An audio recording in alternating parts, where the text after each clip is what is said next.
ஹரியோம் அனன்யா, கச்சேரி, ஊர்வலம், prayer song, வேத பாராயணம், இப்படி எல்லாமே விறுவிறுப்பாக போயிட்டே இருக்கு. அடுத்த ப்ரோக்ராம் என்ன? அடுத்ததா ஒரு நாடகம் நடக்க போகிறது. ஓ வா, ஒரு நாடகமா? ஆமாம், அந்த நாடகம் எதை பற்றி அனன்யா? ஒரு தாத்தா பாட்டி, அவளோட பேர குழந்தைகள், அவளோட ஸ்கூல் ஃப்ரெண்ட்ஸ் எல்லாருக்கும் சேர்ந்து ஒரு இன்ட்ரெஸ்டிங்கான டிஸ்கஷன் தான் இந்த நாடகம். ஓ வா, எனக்கு ரொம்ப எக்ஸைட்டிங்காக இருக்குது. சொல்லுங்கடா செல்லுங்களா, இன்னைக்கு ஸ்கூல் எப்படி இருந்தது? இன்னைக்கு ரொம்ப பிஸி டே தாத்தா. ஸ்கூல் முடிஞ்சதுக்கப்புறம் கிளாஸ் வேறு, entrance exam coaching, cricket coaching, so tiering தாத்தா. ஐயோ பாவம் செல்லுங்களா. உனக்கு எப்படிம்மா பேத்திமா? எனக்கும் இவாள மாதிரி தான் பாட்டி. எனக்கும் ஸ்கூலு, அதுக்கப்புறம் டான்ஸ் கிளாஸு, பேட்மிண்டன் கோச்சிங்ப்பா. Oh what a rat race. பாவம், நாங்கள் படிக்கிறப்ப இப்படியெல்லாம் பிஸி இல்லைம்மா. வீட்டு பக்கத்துலேயே கோவில் இருந்ததா, பூஜை, ராமாயணம், பஜனை, மகாபாரதம், கச்சேரி, கதா காலக்ஷேம்னு எங்கள் லைஃப்பும் ரொம்ப பிஸியாக இருந்தது. ஆனால் அதில் நாங்கள் ஜாலியாக இருந்தோம். இந்த பூஜை பஜனைனால என்ன யூஸ் தாத்தா? நல்ல படிப்பு படிச்சுட்டு நல்ல வேலை வாங்கி பைசா நல்லா சம்பாதிச்சா தானே success. Yes, only then you can be successful. செல்லுங்களா, இந்த நிறைய பணம், பெரிய வீடு, கார், இதெல்லாம் தான் சக்ஸஸ்ன்னு உங்களுக்கு யார் சொன்னா? பின்னதெல்லாம் சக்ஸஸ் இல்லையா தாத்தா? என்னம்மா இவங்க சொல்கிறது சரியா? குழந்தைல நீங்கள்லாம் சொல்லுங்க. நிறைய பணம் மட்டும் சம்பாதிச்சு வாழ்க்கையில் எப்போவும் டென்ஷன், போட்டி, ஆன்சைட்டி, பயமாக இருக்கிற அந்த சந்தோஷம் வேணுமா? சக்ஸஸ் வேணுமா? இல்லை எப்போதுமே நிம்மதியாக இருக்கிற சக்ஸஸ் வேணுமா? அப்படின்னா 2 விதமான சக்ஸஸ் இருக்கா என்ன? அப்படி இல்லடி கண்ணா. என்ன சக்ஸஸ், எப்படி சக்ஸஸ்ங்கிறது நாம தான் கண்ணா முடிவு பண்ணணும். வித்யா ததாதி வினயம், வினயம் ததாதி பாத்திரதாத், பாத்திரத்வாத் தனம் ஆப்னோதி, தனாத் தர்மம் தத் சுகம். ஸோ எஜுகேஷனுங்கிறது நம்மளுக்கு ஹியூமிலிட்டியை கொடுக்கணும். அது நல்ல ஒரு சிட்டிசன்னாக ஆக்கணும். அப்படி ஆகும்போது உங்களுக்கு நிறையா பணம், புகழ், பேர் எல்லாம் கிடைக்கும். ஆனால் அது உங்களுக்கு நிம்மதியாக இருக்குமான்னு பார்த்தா நோ. அதையே நீங்கள் தர்மத்துக்கு செலவிட்டேன்னா அந்த தர்மம் உங்களை காப்பாற்றும். அப்படி போடு. பாட்டி இஸ் ஆல்வேஸ் கரெக்ட். உங்களுக்கு தான் ஸ்ரீராமர் கதை தெரியும்ல. அவரை யுவராஜாவாக ஆக்கிற அன்னைக்கு அப்பா அவரை 14 வருஷம் காட்டுக்கு போகணும்னு சொன்னதும் ராமர் கொஞ்சம் கூட ஹெசிடேட் பண்ணாமல் அப்படியே ஒபே பண்ணி எவ்வளோ கஷ்டம் வந்தாலும் அதை சந்தோஷமாக ஏற்றுண்டது. Oh, it was this dharma that kept him contented and happy and made him famous. So that's why we worship him. Very good. சபாஷ் children, you are always correct. You have got it. அவர் பணம், comfort, ராஜ்யன்னு choose பண்ணியிருக்கலாம். But he choose the path of dharma. You all know about Raja Yudhishthira, you know right? Yes, Party. We just start attending Mahabharatam classes at T Nagar. அதனால்தான் நம்ம தேசம் ஃபுல்லாக தர்மத்தை நிலநாட்டணும்னு அவர் ராஜசூய யாகம் பண்ண ஆரம்பித்தார். Very interesting. இந்த யாகத்தை பற்றி இன்னும் கொஞ்சம் சொல்லுங்களேன். இந்த யாகத்தால் யாருக்கு என்ன யூஸ் தாத்தா? அவரும் பணம், ராஜ்யம், இப்படி இதுக்கெல்லாம் மேலான தர்மத்தையே சூஸ் பண்ணார். அதனால் தார்மீகமான ஆட்சி இந்த நாட்டில் நடக்கிறது, இனியும் நடக்கும்னு எல்லாருக்கும் அஷூர் பண்ணுறதுக்காக வேண்டியதான் இந்த ராஜசூய யஜ்யம். இந்த யாகம் வெறும் ராஜாவால் பண்ணப்படும் ஒரு ஜஸ்ட் ரிச்சுவல் மட்டும் கிடையாது.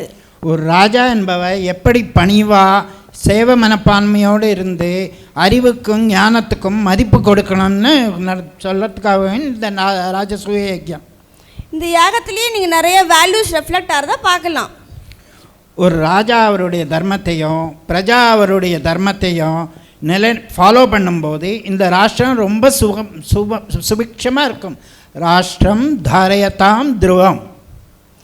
அப்படி நடந்துட்டா நம்ம தேசத்துக்கு எப்படி ஸ்டெபிலிட்டி, ப்ராஸ்பரிட்டி, அதாவது நிலையான தன்மை, சுபிக்ஷம், இதெல்லாம் நிலைத்திருக்கும்.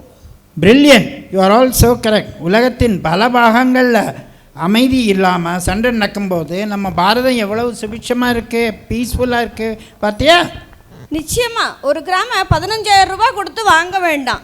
நம்ம அப்போ இன்ஃபேக்ட் பார்த்தோன்னா நம்மளுக்கு கோல்டு தான் கரன்சியாகவே இருந்தது. What? ஸோ இப்போ இந்த தார்மீகமான ராஜாக்கள் இன்னிக்கும் இருக்கிறதால தான் நம்மளோட கண்ட்ரி ஓவராலாக பீஸ்ஃபுல்லாக இருக்கா? ஆமாம், உலகத்தில் பல பாகங்களில் அமைதி இல்லாமல் சண்டை நடக்கும்போது நம்ம நாடு மாத்திரம் சுபிட்சமாக அமைதியாக இருக்கு இல்லையா? நம்ம தேசத்திலேயே இருக்கிற ஃப்ரீடம் உலகத்தில் பல பகுதிகளில் இல்லை. இன்ஃபேக்ட் தேர் ரொம்ப ரேர் டு ஃபைண்ட். அங்கே வந்து இதுக்கு மூல காரணம் என்னென்னா தர்மம் தான் நம்மளோட மூல காரணம். Yes, correct. தேங்க்யூ தாத்தா அண்ட் பாட்டி. இன்னைக்கு நாங்கள் வந்து இந்த வேதிக் ப்ரேயர் பற்றி கற்றுன்றதுக்கு எங்களுக்கு ரொம்ப சந்தோஷமாக இருக்குது. ராஷ்டிரம் தாரயதாம் துருவம். Wonderful goods. நீங்கள் எல்லோரும் நல்ல அண்டர்ஸ்டாண்ட் பண்ணிட்டு இருக்கு. நம்ம கர்நாடகா சங்கத்தில் இந்த ராஜசூய யஜ்யம் பற்றி ப்ரோக்ராம் நடந்துன்னு இருக்கு. நம்மெல்லாம் தொடர்ந்து அதை பார்க்கலாமா? நம்மெல்லாம் போகலாமா? கடந்துக்கலாம். ஹரி ஓம். தாத்தா பாட்டி மற்றும் குழந்தைகளுடன் சேர்ந்து நாமும் ராஜசூய யஜ்ஞத்திற்குள் செல்வோமாக. இந்த தாத்தா பாட்டி நாடகத்தில் நடித்தவர்கள் சிவசைலஞ்சி, சாந்தி ரவிஜி தாத்தா பாட்டியாக, குழந்தைகள் அர்ணவ், சஞ்சய், ஐரிஸ், பிரம்ம தேஜஸ்வினி, ஸ்ரீநிதி, அனன்யா. பலத்த கரகோஷம் எழுப்புங்கள்.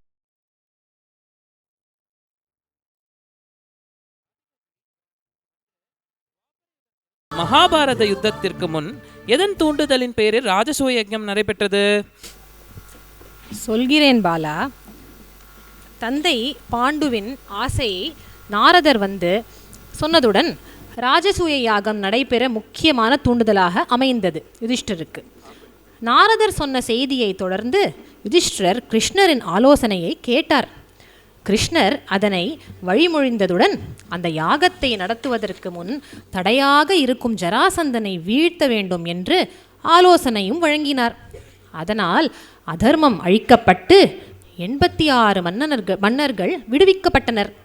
கிருஷ்ணரின் வழிகாட்டுதல் படி பீமன் ஜராசந்தனை முறியடித்து ராஜசூய யாகம் மிக விமர்சையாக தொடங்கியது. இன்று போல் யுதிஷ்டிரர் சக்கரவர்த்தியாக முடிசூட்டிய பின் தர்மத்தின் அடிப்படையில் இயங்கும் ஒரு பேரரசு உருவானது. இது மக்களுக்கு ஒரு பாதுகாப்பான மற்றும் நீதியான ஆட்சியை உறுதி செய்தது. சிதறிக்கிடந்த நாடுகள் ஒருங்கிணைக்கப்பட்டன.